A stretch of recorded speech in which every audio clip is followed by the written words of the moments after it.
19장 30절 한 절입니다. 우리 같이 함께 읽겠습니다. 시작. 예수께서 신포도주를 받으신 후에 이르시되 다 이루었다 하시고 머리를 숙이니 영혼이 떠나가시니라. 아멘. 좋으신 하나님 감사합니다. 이 시간에 주의 말씀 드리려고 합니다. 생명의 말씀이 주의 음성으로 들려지는 시간 되게 도와주옵소서. 예수님의 이름으로 기도합니다. 아멘. 오늘의 제목을 테텔레스타이, 내가 다 이루었다. 오늘이 진짜 예수님의 십자가 설교의 마지막입니다. 오늘 한 절, 예수께서 신포도주를 받으신 후에 이르시되 다 이루었다 하시고 머리를 숙이니 영혼이 떠나가셨다. 우리 신앙에 있어서 가장 중요한 한 가지가 있습니다. 우리 신앙의 뼈대, 기본. 여러분, 이게 있어야 여러분의 신앙의 뼈대가 서는 거예요. 너무나도 많은 사람이 이걸 몰라서 신앙이 무너지고 부러지고 끝나버리는 겁니다. 그게 뭘까요? 그것은요, 여러분이 존재하는 이유, 내가 왜 태어났을까? 하나님이 존재하시는 이유, 하나님은 왜 계실까? 그거에 대한 바른 정의를 내리는 데 있습니다. 무슨 말이냐면, 하나님이 나를 위해 존재하시는 거예요? 내가 하나님을 위해 존재하는 거예요? 순서입니다. 하나님을 위해서 내가 창조되어졌습니까? 나를 위해서 하나님을 만드셨습니까? 여러분을 위해서 만든 하나님은 우상입니다. 이 세상의 모든 우상은 다 사람을 위해서 만들었어요. 돌부처를 깎습니다. 혹은 어떤 우상의 형상을 만듭니다. 그가 그냥 내놓기 민망하니까 금을 바릅니다. 그리고 의자에 탁 올려놓습니다. 그리고 거기다 빕니다. 모든 우상은, 이 세상에 존재하는 모든 우상은 모두 나 자신을 위해 만들어진 우상들입니다. 하나님은 천지를 창조하신 분이고 하나님이 나를 만드셨어요. 이 순서가 바뀌면 안 돼요. 내가 하나님을 만든 게 아니라 하나님이 나를 만드셨어요. 모든 만든 것에는 창조 이유가 있습니다. 하나님이 나를 만드신 이유가 있어서 날 만드신 거지, 내가 우상을 만들 때도 이유가 있습니다. 그 우상이 복을 주려고. 하나님은 절대적으로 하나님 자신이 우상이 되기를 원하지 않으시고, 다른 사람을 위해 우상도 만들지 말라 할 뿐 아니라, 그건 당연한 거고, 하나님을 너의 우상으로 만들지 말라고 하십니다. 이건 정말 하나님이 우리에게 원하시는 바고, 하나님이 명령으로, 십계명에서 나의 이름으로, 하나님이란 이름으로 어떤 형상도 만들지 말아라. 그건 우상이 되는 거죠. 하나님 우상 숭배를 싫어하십니다. 하나님이 나를 위해 존재하는 게 아니라 내가 하나님을 위해 존재한다라는 이 기본 생각이 내 인생의 뼈대고 신앙의 뼈대인 거예요. 그러면 우리는 흔들리지 않습니다. 우리는 넘어지지 않아요. 반대로 되면, 언제든지 하나님이 내게 능력을 안 주면, 하나님이 날 지켜주지 않으면, 하나님 내게 복을 안 주면 나는 우상을 언제든지 버릴 수 있어요. 새로운 우상을 만들어야 되는 거죠. 여러분, 분명하게 정의를 내리십시오. 물론 하나님은 여러분에게 복을 주십니다. 건강의 복도 주시고 물질의 복도 주시고 자녀의 복도 주십니다. 그러나 여러분이 그 복을 받아서 나를 창조하신 하나님의 영광을 위해 살기 위해 하나님이 여러분에게 복을 주시는 거지, 여러분에게 그 복을 주기 위해 하나님이 존재하는 분은 절대 아니라는 것. 그걸 기억하셔야 돼요. 사람은 태어날 때 하나님으로부터 이 땅에 살아갈 이유를 하나씩 받고 태어납니다. 그냥 태어나는 사람은 없어요. 다 공통적으로 너 이 땅에 살면서 너 이거 하고 와라 라고 여러분에게 하나씩의 사명을 주셨습니다. 우리는 그 사명을 다 가지고 태어났어요. 어떤 사명인지는 사람마다 다 다르겠지만, 그 사명이라는 게 뭘까? 사명이라는 건요, 죽을 사자 목숨 명자를 써서 목숨을 다해서 그 명령을 이루는 게 아니고, 일사자 목숨 명자예요. 맡겨진 임무, 사신이나 사절이 받은 명령, 다시 말해서 하나님이 이 땅에 나를 보낼 때 이거 하고 와라 라고 심부름을 보내셨어요. 우리는 이 땅에 태어날 때 엄마 뱃속에서 나올 때 하나님으로부터 어떤 사명을 가지고 심부름을 가지고 이 땅에 살다가 가는 겁니다. 심부름 시켰는데 심부름은 까먹고 자기 일만 다 하다가 오면 그는 사명을 잃어버린 거겠죠. 여러분, 그 사명 감당하라고 이 땅에 태어났고 여러분 지금 그 사명을 감당하고 계시는 거예요. 넷플릭스에 보면 나의 첫 심부름이라고 하는 예능이 있습니다. 제 딸이 좋아해서 보는데 저도 이제 어깨너머로 한두 편 봤어요. 이게 뭐냐면 일본 예능입니다. 4, 5살쯤 되는 아이에게 인생의 첫 번째 심부름을 시키는 거예요. 너 혼자 가서 장 보고 와라. 물건 배달도 시키고 아빠가 이 서류 놓고 왔는데 아빠한테 서류 좀 갖다 주고 와. 그럼 이제 그 아이가 생애 첫 번째 혼자서 이 심부름을 하러 갑니다. 그럼 PD가 쫓아가고 안전은 잘 관리하고 있습니다. 저는 이걸 이제 예화를 들기 위해서 사진도 이제 제가 캡처하고 그리고 이제 보는데 이거를 아주 안 좋게 미국에서는 방송을 했더라고요. 세계 최악의 프로그램이다. 미국의 큰 방송국에서. 왜 그러냐? 아동 학대라는 거예요. 아동 학대. 왜 애를 혼자 심부름 보내냐? 그러면서 이제 거기에서는 여러 가지 부작용들을 막 설명을 해. 애기가 뭐 사오라 막 주물럭주물럭거리고 시장에서 그 마트에서 그 애가 막 주물럭거리는데 그냥 내버려 뒀다. 뭐 이런 게. 근데 미국은 아동 학대가 굉장히 엄격한 나라입니다. 제가 우리 아들 데리고 미국을 처음 이제 한번 간 적이 있었어요. 그래서 제가 인텐시브 박사과정에 있어서 2주간 아침부터 저녁까지 공부를 하고 우리 아들이 만 16살이 안 됐습니다. 근데 그 나라 법에는 만 16살이 안 되면 14살인가 16살인가 지금 이제 그렇게 안 되면 절대 혼자 두면 안 돼요. 이건 아동 학대죄입니다. 그래서 미국에 이제 영화 같은 데나 뭐 보면은 엄마가 외출하면 꼭 아무리 가난해도 그 보모를 맡기잖아요. 애 보라고. 그게 법이에요. 애를 집에 혼자 두면은 이건 아동 학대죄에 해당되는 거죠. 근데 이제 그거를 저도 모르고 애를 이제 도서관에다 두고 제가 공부하고 왔더니 같이 유학하는 학생이 아들 어디 갔어요? 그래서 도서관에 현재 목사님 그거 경찰한테 잡으면 목사님 바로 구속됩니다. 그래서 왜 여기는 10몇 살 그 이하로다가 애들 혼자 두면 안 돼요. 그래서 따져보니까 생일이 몇 달 모자라. 그래서 야, 너 안 되겠다. 그래서 기숙사에 앉아있어. 너 나오지 마. 누가 문 열어달라고 해도 열어주지 말고. 근데 점심을 먹어야 돼서 이제 마트에 가가지고 이제 피자하고 이제 대표 먹을 수 있는 걸 놓고 저는 이제 공부하러 갔습니다. 뭐 그래야 뭐 3, 4시면 끝나고 바로 오면 저녁에 같이 생활할 수 있으니까 아침에 출근할 때, 아이가 학교 갈 때.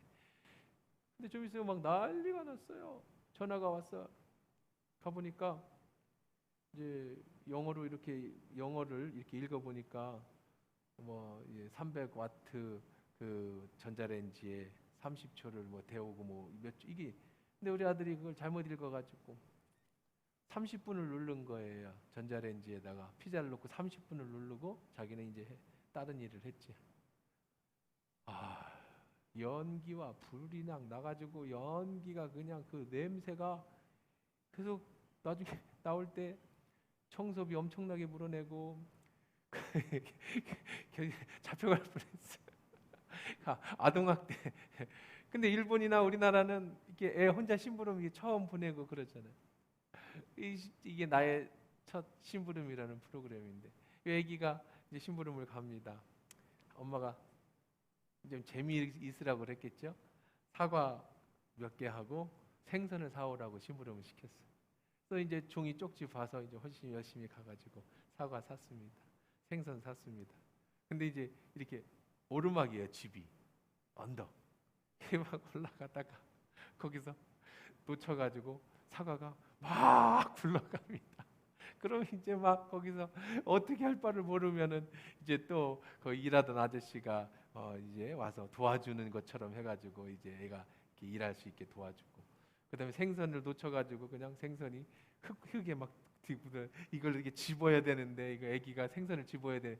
야, 이거 집어가자니 손이 더러워지고 안 집어가자니 심부름을 못 하겠고, 뭐 이러면서 이제 아주 재미있는 아동 학대 비슷한 네, 그런 이제 이런 다큐멘터리 같은 그 예능인데, 거기 아주 단서가 있죠. 뭐냐면 안전을 최대한으로 신경 씁니다.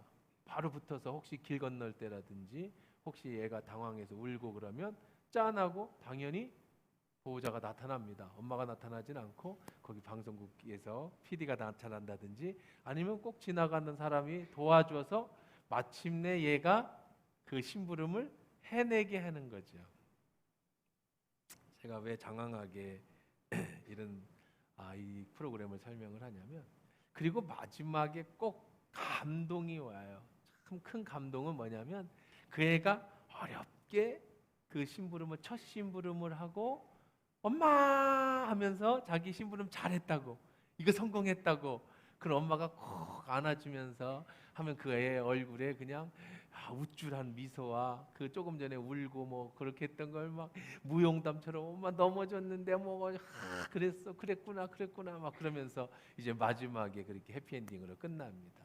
당연히 해피엔딩으로 끝나죠. 거기서 울다 끝나면 이거 아동학대죄 큰일 나죠. 당연히 그렇게 해피엔딩으로 끝이 나는 프로그램입니다. 우리는 다 이 땅에 한 번도 태어나서 살아보지 못한 이 땅에 심부름을 보낸 사람들입니다.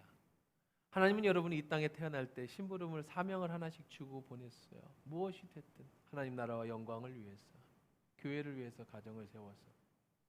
우리는 이 땅에 처음 왔습니다. 어떻게 살아야 될지 모릅니다. 몇 번 살았으면 다음 생에 살아봤으면 그때는 이렇게 실수했으니까 이렇게 해봐야지라고 하지만, 결혼해도 실수하고 실패하고, 자녀를 키우는데도 실패하고 실수하고, 내 인생 살아가면서 좌충우돌 넘어집니다. 그러나 꼭 그의 프로그램에서 엄마는 다 지켜보고 있어요. 그러다가 위급할 때는 항상 엄마가 아니면 보호자가 그 아이를 돌봐주죠. 울고 있으면 절대 버려두지 않습니다. 난처한 상황이 될 때, 혼자 해결할 수 없을 때 그것으로 프로그램을 끝내지 않습니다. 반드시 스스로 할 수 있게끔 도와주거나 다른 사람이 도와서 일을 마칠 수 있게 해줍니다. 그리고 마지막에 가서는 이제 엄마가 꼭 안아주죠. 그리고 그 엄마가 잘했다고 칭찬해 줍니다. 그러면서 이 아이는 성장합니다. 마찬가지로 우리가 인생의 모든 삶을 끝마치고 주님 앞에 설 때에는 주님이 우리의 어깨를 도닥여주며 안아주면서 잘했다, 착하고 충성된 종이다, 제가 오면서 이렇게 실수했어요, 제가 이렇게 넘어졌어요, 가져온 사과가 뭐 깨져 있고 생선이 모래가 묻어 있지, 괜찮아 나는 너를 훈련시키기 위해서, 너의 그 모습을 보기 위해서 너를 훈련하고 심부름을 보낸 거지, 이거를 안성해서 가지고 오는 걸 원하는 것은 아니었어. 그 어머니의 마음이 전해지는 것처럼 좌충우돌 여러분이 힘들고 인생의 어려움을 겪고 와도 하나님 앞에 가면은 등 두드려 주면서 잘했다, 이게 사명이죠. 혼자 버려두지 않는 겁니다. 하나님 우리와 함께 해주시는 거죠.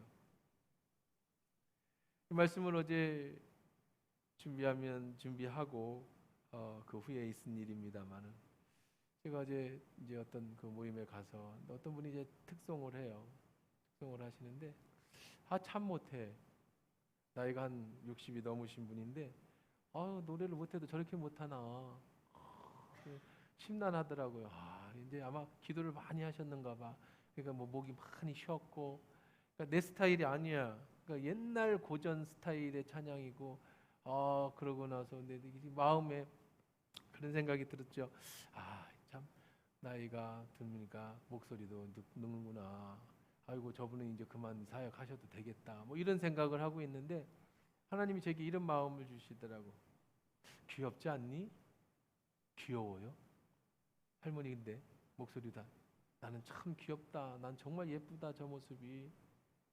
그러면서 제가 몇 달 전에 우리 권사님이 하시는, 우리 지사님 권사님 하시는 그 장애인들 아이들이 이런 모금 활동하는 그런 것처럼 해서 아이들이 이제 발표회 하는 데를 간 적이 있었습니다.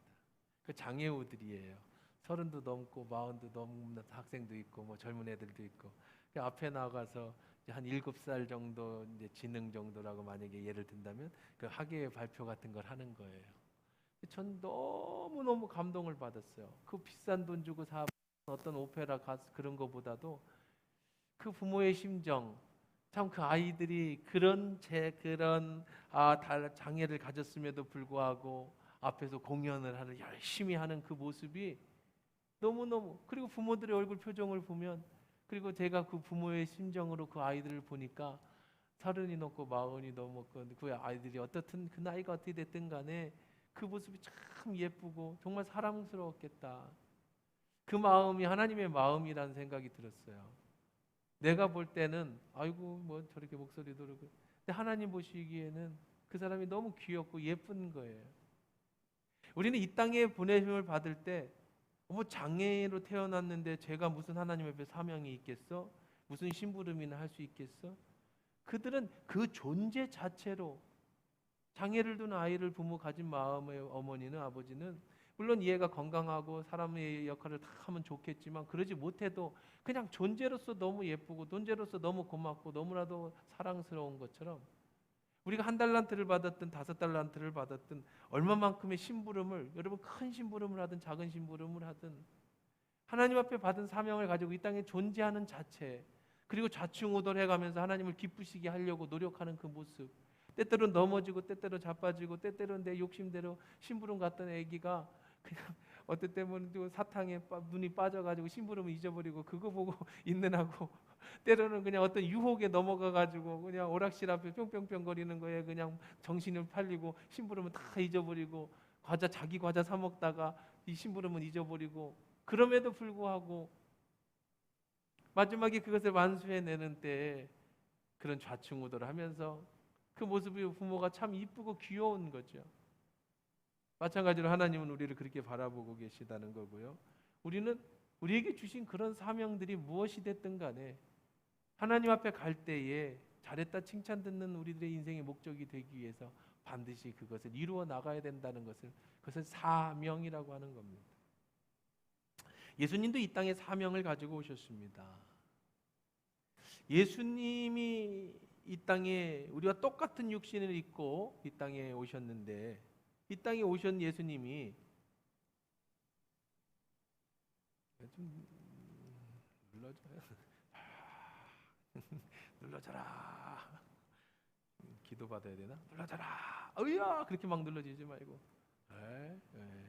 자, 텔라스타이, 예수님이 이 땅에 사명을 가지고 오셨습니다. 예수님의 사명을 가지고 오신 예수님, 우리 같은 모습의 본을 보이시면서 마지막으로 예수님께서 죽기 전에 하신 말씀, 오늘이 십자가 설교의 마지막이라고 말씀드렸죠. 오늘 짧은 한 절입니다. 포도주를 받으신 후에 이르시되 다 이루었다 하시고 머리를 숙이시니 영혼이 떠나가시네. 영혼이 떠나가셨어요. 죽으셨습니다. 텔라스타이, 마지막 하신 말씀이 뭐예요? 내가 다 이루었다. 내가 다 이루었다. 하나님이 보내신 이 사명을 다 이루셨다는 거예요. 이 심부름을 다 완성했다는 거예요. 아버지 품에 안겼어요. 운명하셨어요. 이제 아버지 품에 안겼어요. 엄마 수고했어, 애썼어. 안겼다고요. 이게 다 이룬 거예요. 저도 제 인생에서 꼭 하고 싶은 말입니다. 예수님처럼 다 이룰 수는 없겠지만 주님 부르시기 전에, 눈 감기 전에 주님 내 영혼을 받아주옵소서. 다 이루었습니다. 제 소원입니다. 그럴 수는 없겠죠. 아쉬움이 남겠지. 근데 여러분 껄껄껄껄 그러면서 죽으면 안 된다는 거예요. 껄 숨 넘어가시는데 왜 걸? 조금만 더 사랑할 걸. 조금만 더 노력할 걸. 조금만 더 주님을 위해서 애쓸 걸. 걸.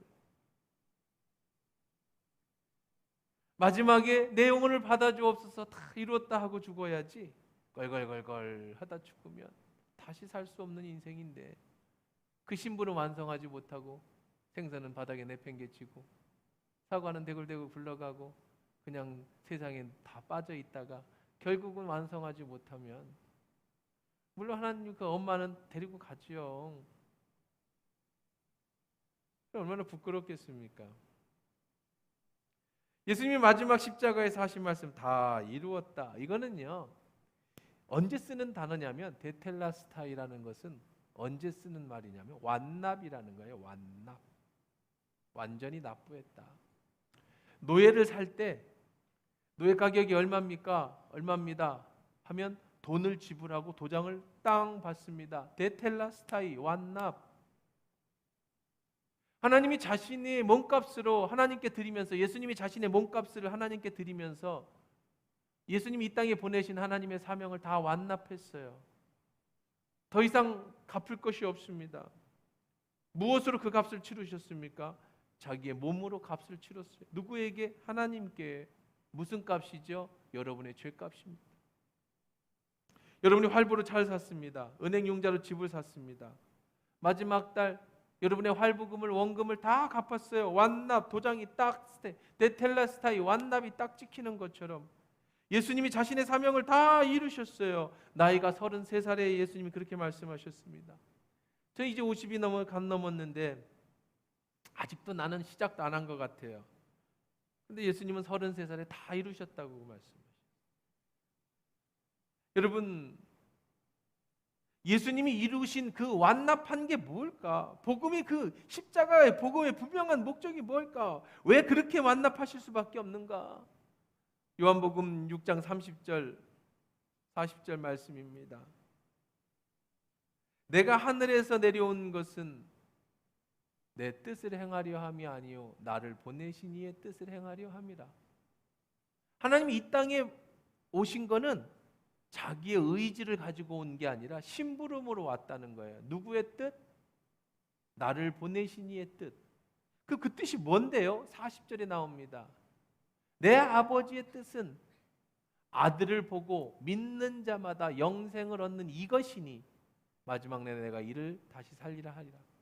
분명하게 예수님은 이 땅에 자기를 보내신 심부름의 목적을 알고 오셨어요. 예수님이 받으신 심부름이 뭐예요? 너를 아들아, 너를 통해서 사람들이 영생을 얻게 했으면 해야겠다. 너는 사람들에게 영생을 주기 위해서 이 땅에 가는 거다. 이게 예수님의 하나님으로부터 받은 심부름이에요. 사명이었습니다. 그럼 어떻게 해야 이 영생을 줄 수 있습니까?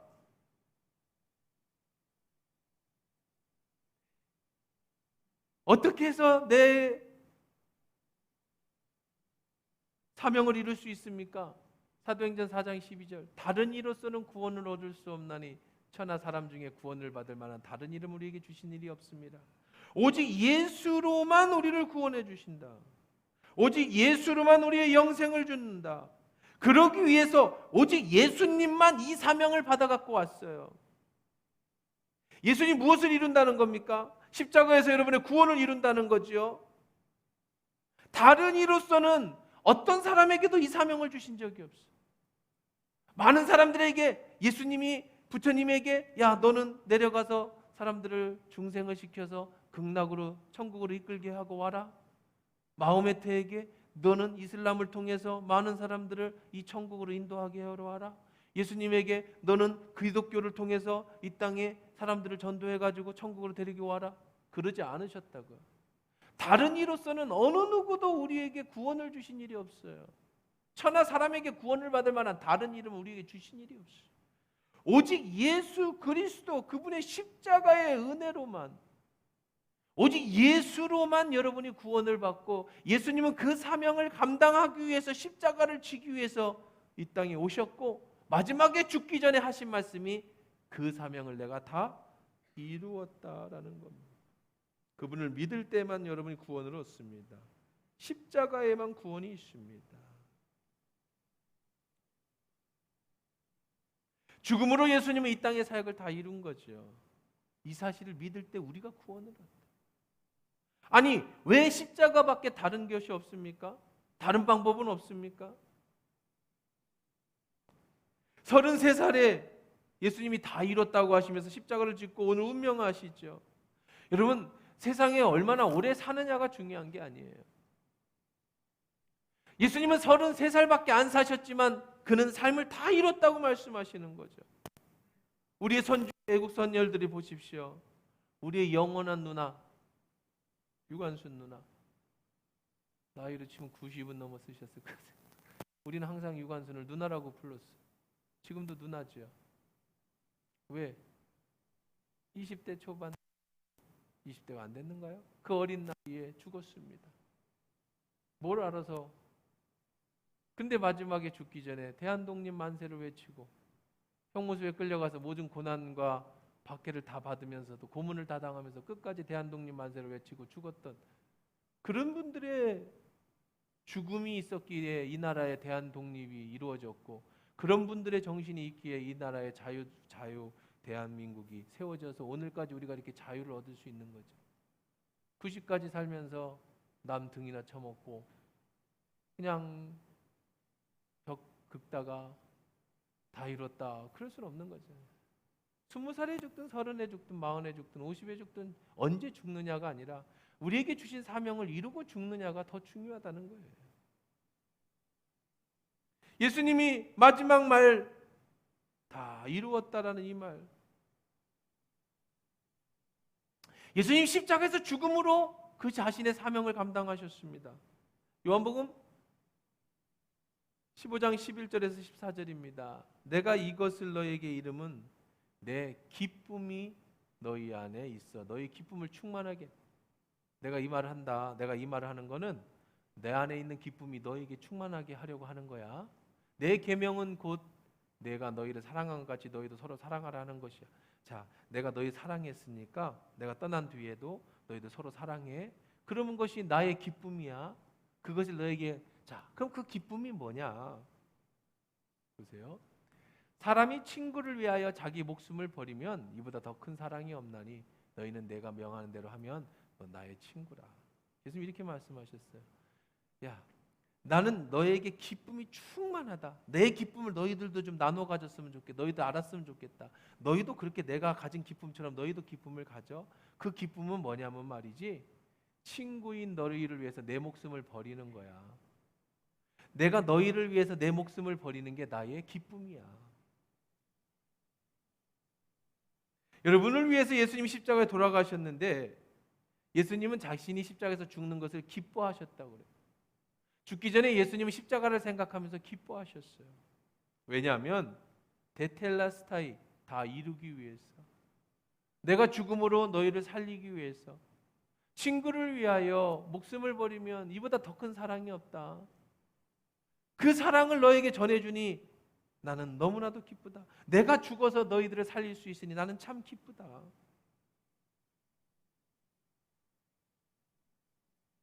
예수님이 죽어야만 합니까? 다른 방법은 없습니까? 예수님도 말은 이렇게 하셨지요. 그리고 정말 자신의 본심입니다. 하지만 혼자 계실 때는 너무너무 무서웠습니다. 죽는다는 게 육신의 몸을 이끌고 오신 예수님이신데, 그래서 예수님은 제자들과 이제 모든 말씀을 다 마치고 십자가를 지시기 전에 혼자 산에서 기도하실 때 흐르는 땀방울이 핏방울이 될 정도로 기도하실 때 하나님 앞에 기도하죠. 주님, 하나님 아버지, 꼭 이 잔을 마셔야겠습니까? 꼭 이 죽음의 잔을 마셔야만 저들이 구원을 받는 겁니까? 할 수만 있다면, 주님 해주실 수만 있다면 이 죽음의 잔을 옮겨주십시오. 예수님도 두려웠어요. 예수님도 죽고 싶지 않으시죠. 육신의 몸을 이끌고 오셨는데. 하지만 그것이 사명이기에, 그것을 이루기 위해 이 땅에 오셨기 때문에 진심으로 내 마음에 한편에서는 두려웠지만 또 한편으로는 내가 죽음으로 내 형제를 살리고 내 이웃을 살리고 여러분을 살릴 수 있다면 그것이 기쁨이 돼요. 꼭 죽여야 합니까? 히브리서 9장 22절에 율법을 따라 거의 모든 물건이 피로써 정결하게 되나니 피 흘림이 없은즉 사함이 없느니라. 선악과를 따먹은 아담과 하와에게 하나님이 네가 먹으면 죽으리라고 하나님이 말씀하셨어요. 하나님이 죽으리라고 말씀해 놓고 아이고 내가 실수했네. 자, 그거 안 죽는다. 괜찮다. 그럼 하나님을 어떻게 믿겠습니까? 일구요원하신 하나님을 우리가 어떻게 신뢰하겠습니까? 하나님은 자기가 하신 말씀에 책임지셔야 합니다. 그러니 우리는 죽어야 돼요.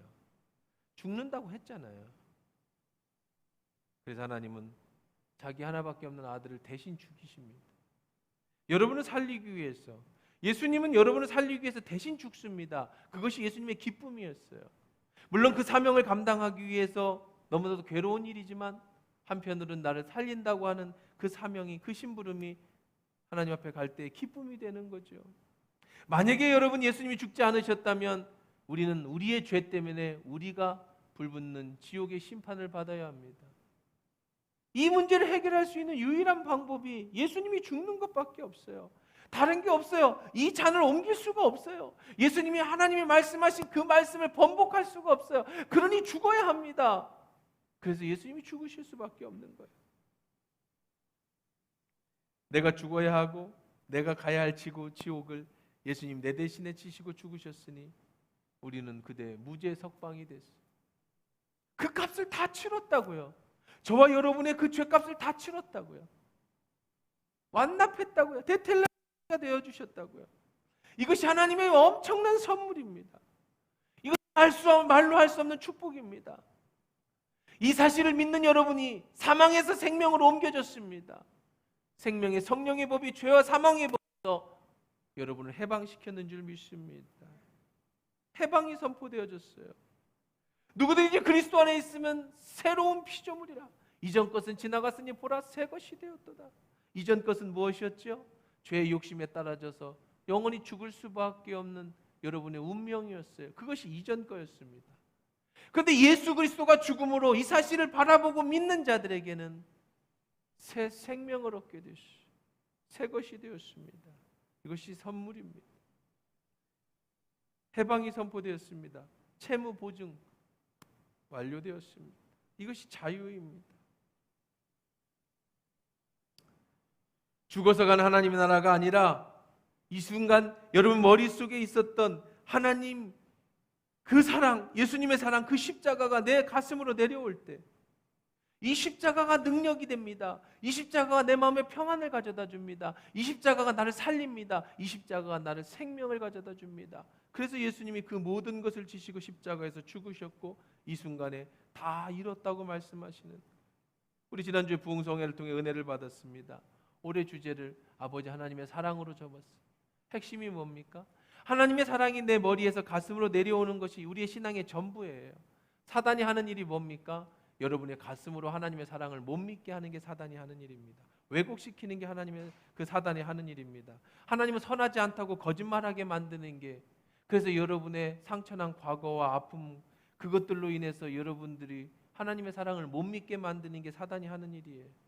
예수님은 그것으로부터 여러분을 자유케 하기 위해서, 그 사단의 거짓말로부터 여러분을 자유케 하기 위해서 사단이 가지고 있는 강력한 무기, 죄와 죽음의 두려움의 이 모든 것으로부터 여러분을 자유케 하기 위해서 예수님이 십자가에서 죽어주시면서 누구든지 이 사실을 믿기만 하면 너는 자유함을 얻게 될 것이다. 여러분 두려움 속에 있습니까? 이 십자가가, 저는 지난 1년간의 작년에 이 십자가 설교를 하면서, 이 십자가 설교를 준비하면서 제 자신이 너무나도 은혜를 많이 받았어요.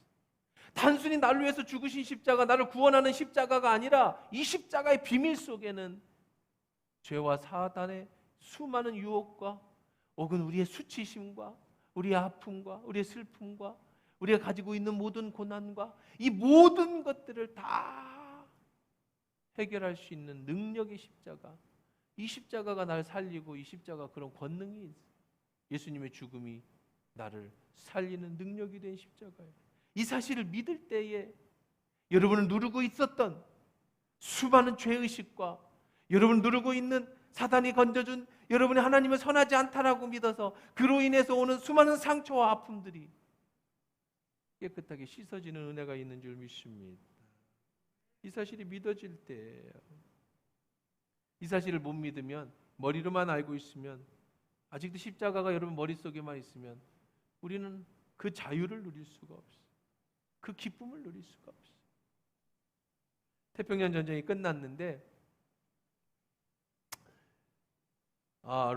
태평양 전쟁이 끝났습니다.